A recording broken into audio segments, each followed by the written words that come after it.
Stop slandering me, you... I've never seen any of you guys before. We're telling the truth. I still have a record of the bank transfer. I haven't moved a single cent of the money he gave me. I've got proof too. Jason was furious. He stared at them as they stood there holding out their phones. Jason, are you really responsible for all this? Jason didn't know what to say to her. After a while, Grandma Jones took a deep breath and looked at Brittany awkwardly. You'll have to forgive Jason. He's young and foolish. If you want to blame someone, blame me for not teaching him better. I'm disappointed in you, Jason. As of right now, I forbid you to be involved in our family business, and I also forbid you to leave the property for 1 year. Yes, Grandma. Are you satisfied now? That's all in the past now, but I do have a request. In order to prevent this kind of thing from happening again, Lily will be my contact for any further projects. I don't want to work with anyone else. Just when everyone thought that Brittany had finished, she walked up to Kevin and asked him, Mr. Williams, what do you think of my solution? Very good. With Grandma Jones giving him a very dirty look, Kevin slowly walked out of the mansion. Lily trotted out of the front door right behind him and said, Kevin, wait a second. What's the matter, my love? Lily blushed a little when Kevin called her that. Kevin, tell me honestly, did you already know the truth before you came here? And how do you know Brittany? Why did she call you Mr. Williams? Don't tell me you're jealous. I won't tease you anymore. To tell you the truth, Brittany and I went to school together. If you were classmates, then why did she call you Mr. Williams? And why did she come over and ask if you were okay with her decision? However, before Lily could press the issue any further, Kevin's phone suddenly rang. It must be my boss looking for me. I have to head to work. Take care of yourself.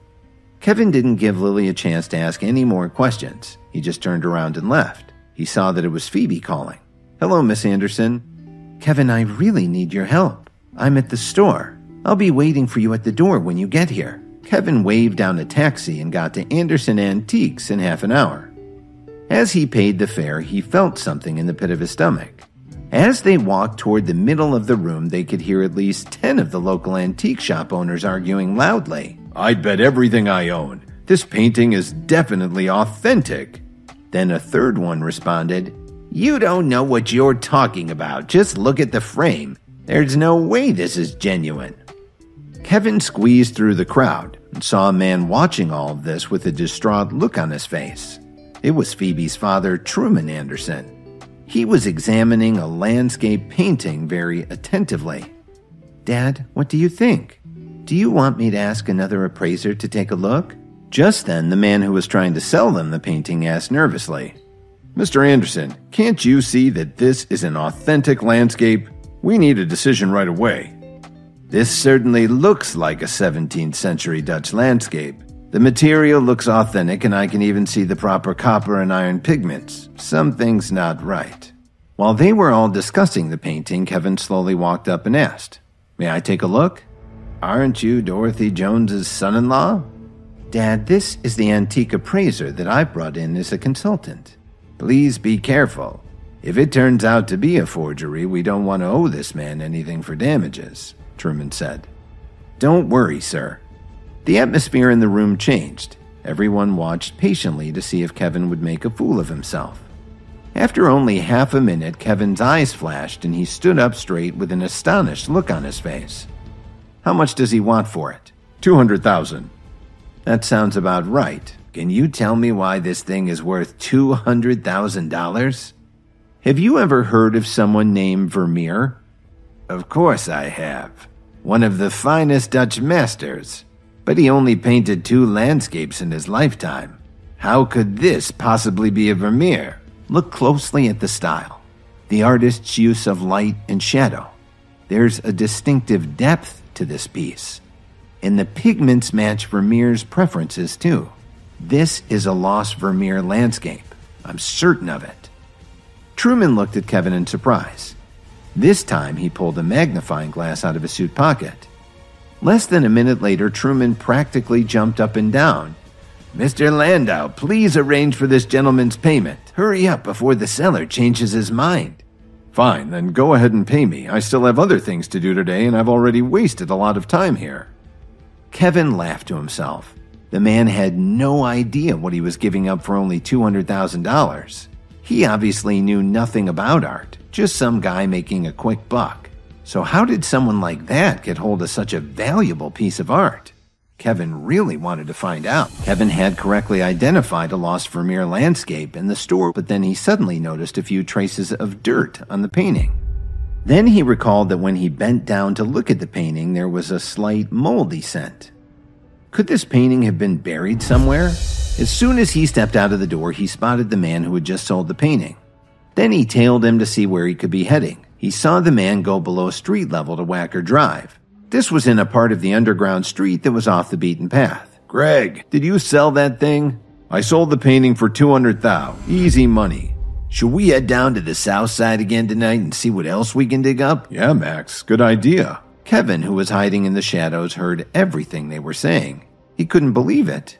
Could they be grave robbers? Just then, the head grave robber suddenly looked over to where he was hiding.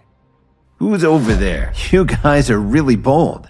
Robbing tombs? Aren't you superstitious? Kevin was stunned to see Officer Emmet. You know you're interrupting a private meeting. Actually, she'd been aware of this group of thieves for a long time.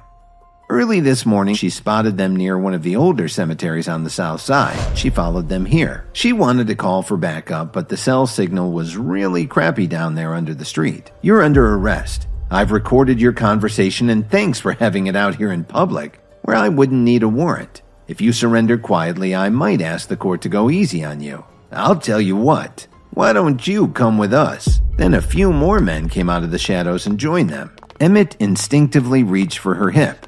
But she wasn't in uniform, so her service weapon was locked up safely at the station. Just as Kevin was about to show himself, he saw Officer Emmet knock one of them to the ground with a beautiful sidekick. Put your hands on your heads and kneel on the ground. The man jumped up, pulled out a switchblade, and held it to her throat. Not today, officer. It looks like maybe we're going to be arresting you instead. He motioned for the others to tie her up with their belts. You guys really are scum. Kevin, hurry up and call the police. Shut up, Johnny said as he grabbed her mouth and poured in a bottle of pills. Kevin saw the other thugs starting to move towards him. He ripped through them in seconds, tossing the large men left and right. Who the hell are you? Who am I? I'm an antiques appraiser. After he said this, the man fainted. Officer Emmet looked like she was in shock. Are you all right? Do you think you can stand up? Kevin took the belts and walked over to the unconscious men. He began to search their bodies as he tied them up. He found a pill bottle. Looks like they were tranquilizers. I may have swallowed a couple, but it would still be nice to get an ambulance down here right away. And a couple of squad cars. Kevin nodded and then he took out his phone to call for help. Why are you here? This guy sold a 17th century Dutch landscape to Anderson Antiques. I had my suspicions, so I followed him here. Tell me honestly, who are you really? What I mean is, what school of martial arts are you from? I'm sorry, I don't understand your question. I know what I saw. When you defeated these men, your moves look spontaneous. But I saw something deeper in your movements. I've studied martial arts for years, and I studied Eastern philosophy in college. You are keeping something from me. Officer Emmet, you stream a lot of kung fu movies in your off time, don't you? Do you still want to play dumb? Didn't you take an oath not to let outsiders see you using your techniques?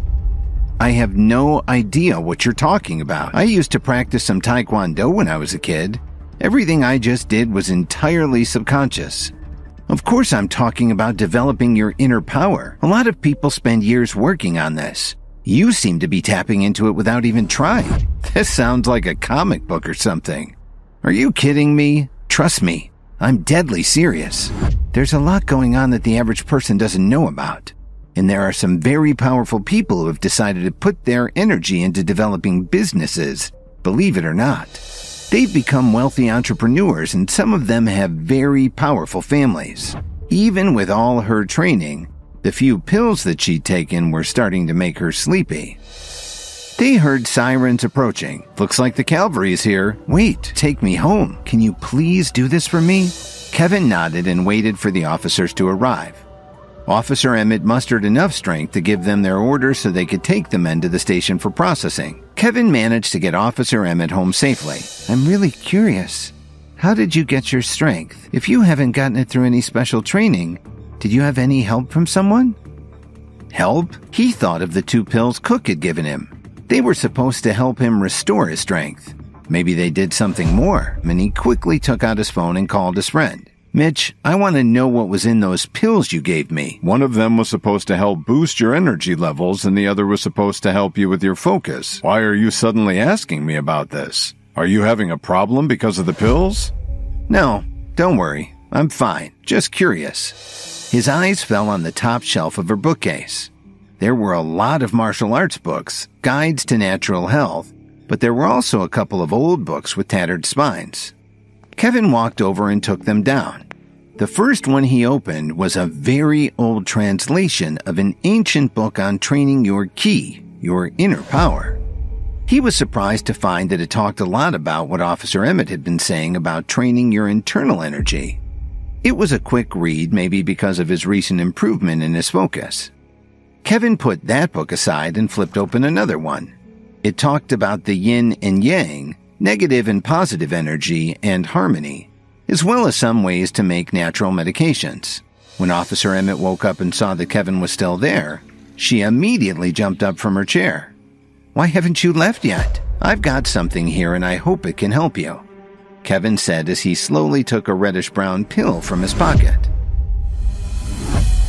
Hi, Kevin here. If you are wondering what happens next, then download the Pocket FM app and listen to the exciting episodes of Insta Empire now with the link in the description.